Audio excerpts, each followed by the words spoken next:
पण आता विधान परिषदेची चर्चा सुरू झालेली आणि विधान परिषदेसाठीची जी चर्चा आहे याच्यामध्ये तुमचं एक नाव सध्या अग्रेसर आहे आणि ते नुसतं अग्रेसर नाही आहे. म्हणजे हे बघा, आम्ही काय उगीच बोलायचंय म्हणून बोलत नाही. मी अशी 4-5 नावं आणखीन सांगेन की तुमच्याबरोबर अजून त्या लोकांची नावं चर्चेमध्ये आहेत.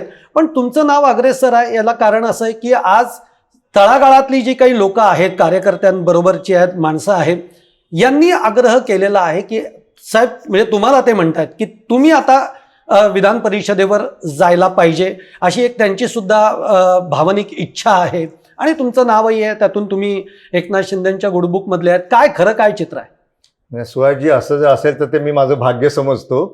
परंतु एक गोष्ट खरी आहे, नो डाऊट मनामध्ये इच्छा तर माझ्या सुद्धा आहे की विधान परिषदेचं तिकीट मला सुद्धा मिळावं.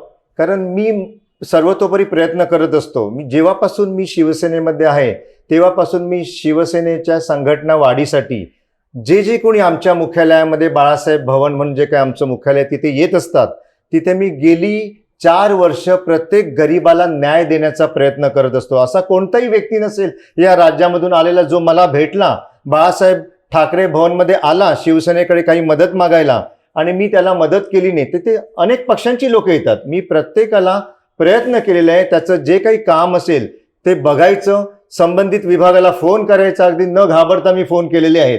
त्याचे परिणाम जे काय होतील ते होत. परंतु जेव्हा मी चांगल्यासाठी भल्यासाठी जर कोणाचा फोन करत असेल त्यात गैर काही नाही. आणि माझ्या नेत्याने सुद्धा आम्हाला हेच शिकवलं, गोरगरिबांची सेवा करण्याकरता जर तुम्हाला कुठे लढावं लागलं, कुठे आवाज द्यावा लागला, तो बिंदास तिथे तुम्ही लढा.